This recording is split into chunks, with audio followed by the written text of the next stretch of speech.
Saudara-saudara, pada sore ini kami akan menyampaikan beberapa hal yang merupakan kelengkapan dari beberapa permasalahan tadi yang sudah disampaikan oleh para pembicara sebelumnya. Yang pertama adalah bahwa kita saat ini masih tetap mewaspadai adanya penularan yang terjadi di lingkungan masyarakat yang disebabkan karena masih adanya kasus positif tanpa keluhan yang berada di tengah-tengah kita. Inilah yang kemudian kita kenal dengan terminologi OTG, orang tanpa gangguan. Ini menjadi potensi tinggi terjadinya penularan di tengah masyarakat, karena pada satu sisi orang tersebut tidak mengalami keluhan apapun, dan kemudian di sisi yang lain banyak masyarakat yang masih belum melaksanakan dengan benar ketentuan physical distancing, menjaga jarak. Oleh karena itu dari hari ke hari inilah yang menjadi kekhawatiran kita, bahwa penularan masih terus terjadi, masih terus berjalan. Oleh karena itu kami harapkan ini menjadi perhatian kita bersama. Kita jadikan ini adalah titik pangkal untuk pencegahan dan pengendalian penyakit COVID-19 ini. Tetap tinggal di rumah adalah jawaban yang terbaik. Oleh karena itu kita harapkan tidak melakukan perjalanan kemanapun. Bukan hanya masalah pulang ke kampung, tetapi juga melakukan perjalanan ke keluarga yang lain, ke kota yang lain, atau ke tempat yang lain, itu memiliki risiko yang besar untuk terjadinya penularan. Mari bersama-sama kita pahami bahwa ini adalah kunci keberhasilan kita untuk memutuskan rantai penularannya. Oleh karena itu, kami minta ini menjadi bagian utama kita, di samping membiasakan untuk mencuci tangan dengan baik, dengan menggunakan sabun, dengan air yang mengalir, paling tidak dalam waktu 20 detik, kemudian mulai menghentikan kebiasaan, baik yang disadari maupun tidak disadari, untuk menyentuh wajah, menyentuh hidung, menyentuh mulut, menyentuh mata. Ini adalah rute-rute yang paling klasik untuk infeksi penyakit ini. Yang terakhir, mari kita yakini bahwa tetap tinggal di rumah adalah solusi yang terbaik untuk menghindarkan diri dari sebaran penyakit ini.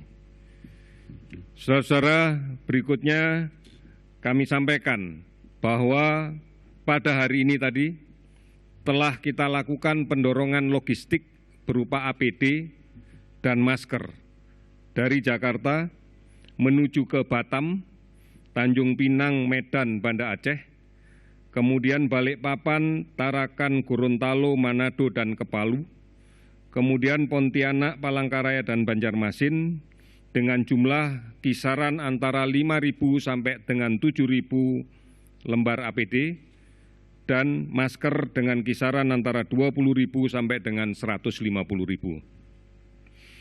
Kegiatan-kegiatan ini adalah bukti bahwa pemerintah berkepentingan dan sangat memperhatikan kebutuhan layanan di daerah yang dilaksanakan oleh saudara-saudara kita, para tenaga kesehatan di semua lini layanan kesehatan.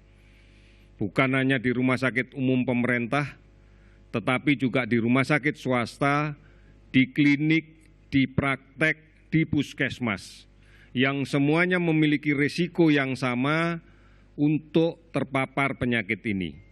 Oleh karena itu, APD menjadi sesuatu yang sangat penting bagi pemerintah, karena inilah upaya kita untuk bisa memberikan layanan terbaik pada warga negara yang menderita COVID, disertai perlindungan maksimal bagi petugas layanan kesehatannya.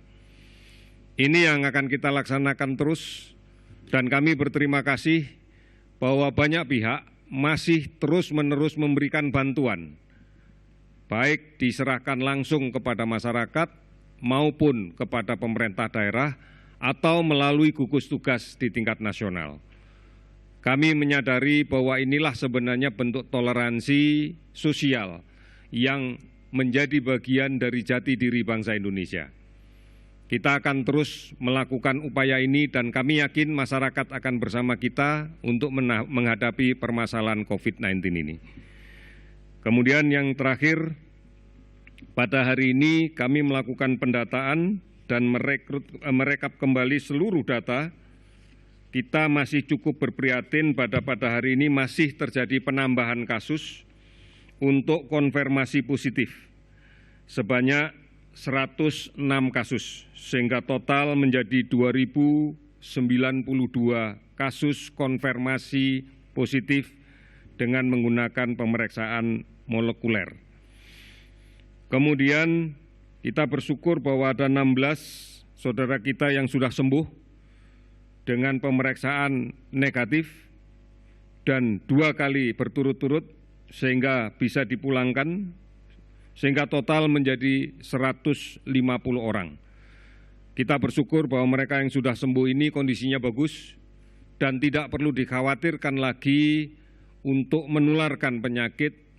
Bahkan kita yakini yang 150 orang ini telah sembuh dan memiliki imunitas, kekebalan terhadap virus COVID-19.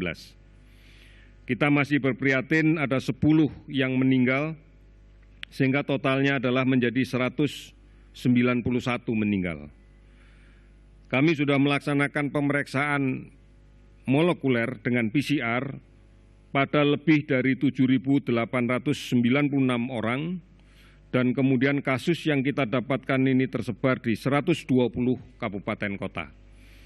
Kami melihat bahwa sebaran kasus sekarang muncul akibat pergerakan orang tanpa gejala, kasus positif tanpa keluhan apapun dari kota-kota besar yang kita data memiliki kasus tertinggi sebagai pusat-pusat sebaran ke daerah-daerah di sekitar, ke kota-kota di sekitar.